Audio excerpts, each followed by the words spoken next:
जदयू में दूसरी पंक्ति का कोई नेता है ही नहीं, तीसरी पंक्ति का कोई नेता नहीं है।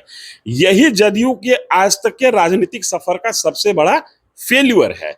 नीतीश कुमार के बाद जदयू में कुछ सीमा तक ललन सिंह दिखते हैं। ललन सिंह जदयू और नीतीश कुमार की उम्र में मात्र 2 साल का फर्क है। Second line of leadership JDU ने तैयार किया ही नहीं। अशोक चौधरी, विजय चौधरी, श्रवण कुमार जैसे, संजय झा जैसे कुछ नेता सेकंड लाइन ऑफ लीडरशिप का एक बिंब बनाता हुआ जरूर दिखते हैं, लेकिन राजनीतिक तौर पर या ये कहिए कि जदयू के मेंटर के तौर पर नीतीश कुमार ने अभी तक किसी के पीठ पर इस तरीके से हाथ नहीं रखा है जिसकी स्वीकार्यता हो जाए सेकंड लाइन ऑफ लीडरशिप के नाम पर।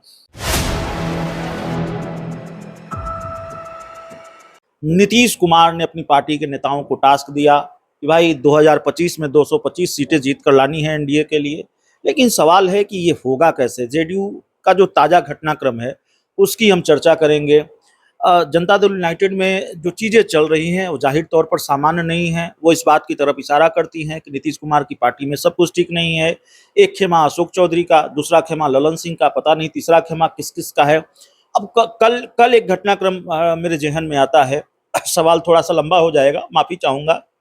कल बिहार के जो डिप्टी सीएम हैं सम्राट चौधरी, उनके नए बंगले का गृह प्रवेश था। जेडीयू के पूर्व राष्ट्रीय अध्यक्ष और मौजूदा वक्त में केंद्रीय मंत्री ललन सिंह पहुंचे थे।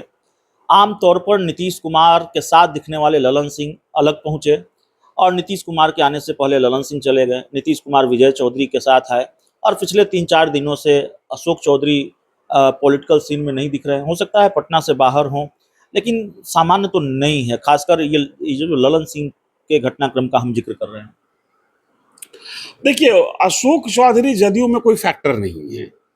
अशोक चौधरी के जदयू में आगमन के पहले से जदयू सत्ता में थी और अशोक चौधरी के जदयू में आने के बाद जदयू में कुछ सैद्धांतिक तौर पर या जनाधार के रूप में जदयू में कोई परिवर्तन आ गया होगा, ये ऐसा कुछ दिखा नहीं है।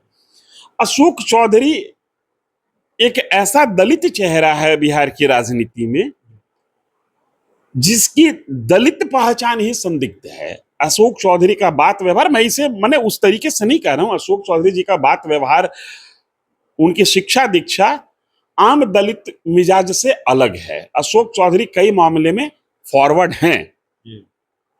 फिर भी आप जो कह रहे हैं कि जदयू में सब कुछ अच्छा नहीं चल रहा है, देखिए चुनाव के समय हर पॉलिटिकल पार्टी में थोड़ा सा गिटपिट का माहौल बन जाता है।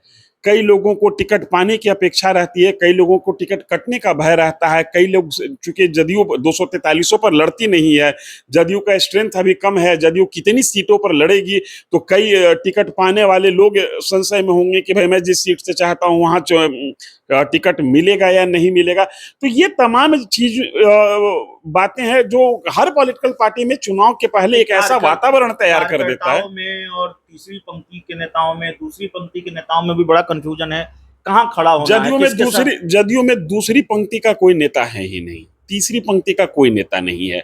यही जदयू के आज तक के राजनीतिक सफर का सबसे बड़ा फेल्यूर है।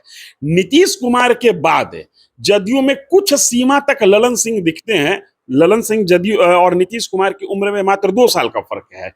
Second line of leadership JDU ने तैयार किया ही नहीं।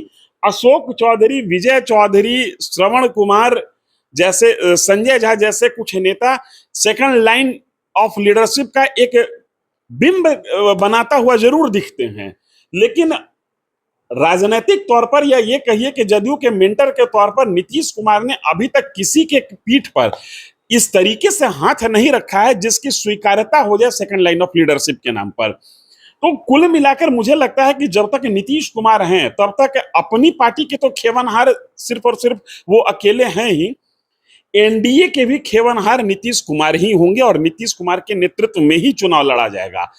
अब जो आप जहां से सवाल शुरू कर रहे थे अशोक चौधरी को लेकर, कुल मिला के ये राजनीतिक मरमरी इस बात को लेकर है कि हाल के दिनों में अशोक चौधरी कुछ एक कारनामों के कारण विवाद में रहे हैं और उस विवाद के बाद अशोक चौधरी का कद अचानक उठ गया। ऐसे उठ गया कि अशोक चौधरी के पास एक मंत्रालय की जिम्मेदारी थी, उनको राष्ट्रीय महासचिव बनाया, क्षेत्रीय पार्टी के संगठन में भी बड़ा पद मिल गया, क्षेत्रीय पार्टी के राष्ट्रीय पदाधिकारी हो गए।